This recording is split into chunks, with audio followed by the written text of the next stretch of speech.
Today, jurors in the Kim Potter trial resumed deliberations following a question to the judge about what to do if they can't all agree. Potter is on trial for shooting and killing Daunte Wright during a traffic stop earlier this year.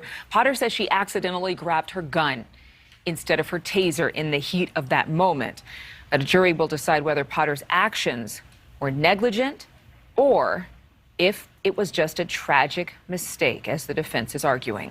Trial attorney Jamie White joins me now to talk about where the jury might be in its deliberations, given the questions asked on Tuesday. Thanks, Jamie, for being here. I want to talk a little bit about the jury's question to the judge. Can anything be gleaned from that question? I mean, we can't assume, we can't speculate, but why would they ask that? I think we can speculate. You know, this jury has been out for more than 15 hours.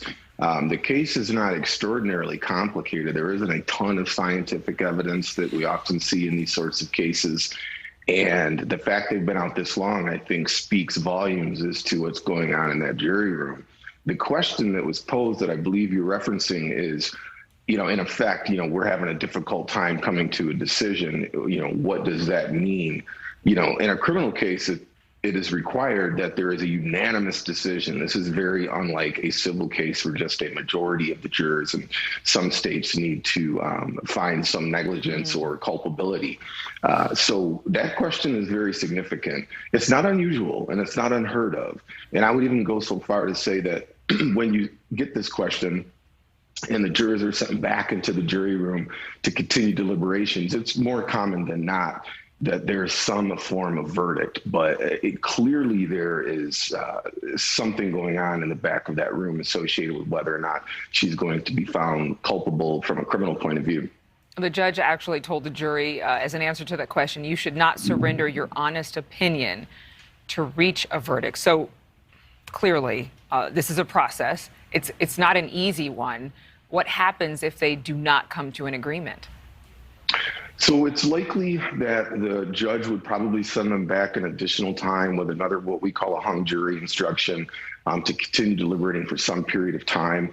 And they will have to send a message back to the court at some point that they are unable under any circumstances to come to a unanimous verdict. If that happens, we will have a mistrial.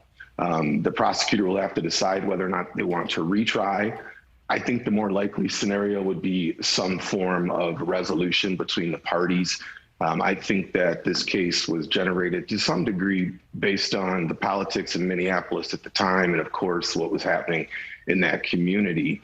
Not to suggest Ms. Potter doesn't have some culpability here, but you know, there may have been some rush to judgment and maybe some over prosecution. So, you know, a mistrial would probably result in a resolution, in my opinion.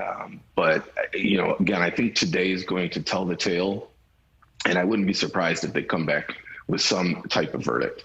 All right. Jamie White, thank you for being with us, and thank you for your answers. We appreciate it. Merry Christmas to you, too.